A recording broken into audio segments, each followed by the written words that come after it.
This is how I am climate proofing, drought proofing my garden, is by collecting as much rain as possible. What I'm going to do today will make it even better. Now typically this is kind of under all the beds, not all the beds, but most of the beds are built like this, but I thought I'd take a moment to show you because I don't normally show this part, although I really should. So this is jack pine. I think actually it's a collection of jack pine and red pine. And I have this everywhere because there are dead trees all over the place. We take them down, and then, you know, what do you do with the stumps? Now, I do not burn the stumps. I don't agree with that. I think that they're an amazing resource, and I should be able to do something with it. So I'm going to layer it like a sandwich. So we're going to have just the soil that's underneath. I'm not disturbing that. Then all the logs. In this case, I'm using softwood, but it could be anything. Then rotted hay that's not too completely rotted, but still breaking down slowly. And then the really good stuff, which is in this case sheep manure, or what the pigs have finished with the composting, so it's manure that's 2 years old. That will go on the very top. And I do have some soil, normal garden soil here, so I might dig the path just a little lower and then use some of that. It's kind of foresty garden forest soil, and I might layer that on top too to give it just a little more whatever it wants, you know, make sure all the good bacteria and the good bugs and stuff are in there. I'm working on the drought, like I said, is building up in these layers and adding all that extra stumps and wood to the bottom is just going to make a world of a difference because it acts like a sponge and it sucks up the water when it's in in fact this huge hill is the same thing. That's how I made this. So this is made of really long logs, and many of them. You can kind of make out a few of them up here.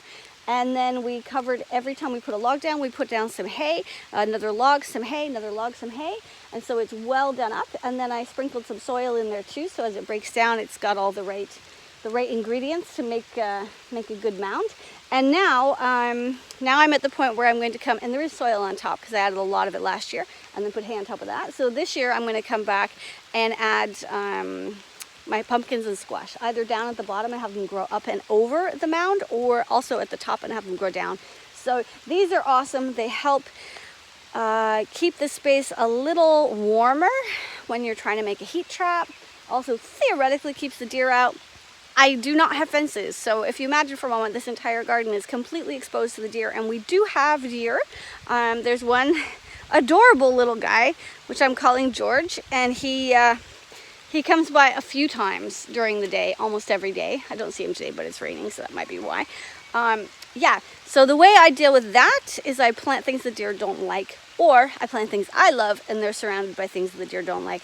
And we will get into that later because that's a whole other discussion, what types of things. I'm standing under here thinking I'm going to be protected by the rain, but it's absolutely not working. Right? There's no roof. Okay, so before I get too cold, I'm going to get back to this.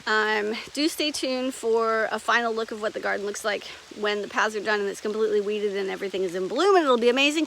But also, I'll talk about gardening with deer, and over this season, how I'm working towards climate change, global warming, the droughts we're having in general. We've had droughts here every year for the last 4 years. We've had tornado watches every weekend for a few weeks now.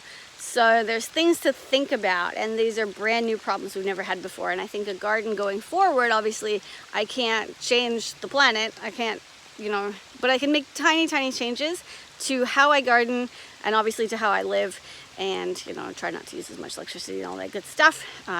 Live plastic free. Try to be as minimalistic as possible, but yet prepared in the same way. So, you know, have what you need, but not too much. And yeah, that's my tidbit for the day. Thanks for watching. I'm Scarlett, and I will see you in the next episode. Toodaloo, guys. It works. Also, I've got muddle over my face, don't I?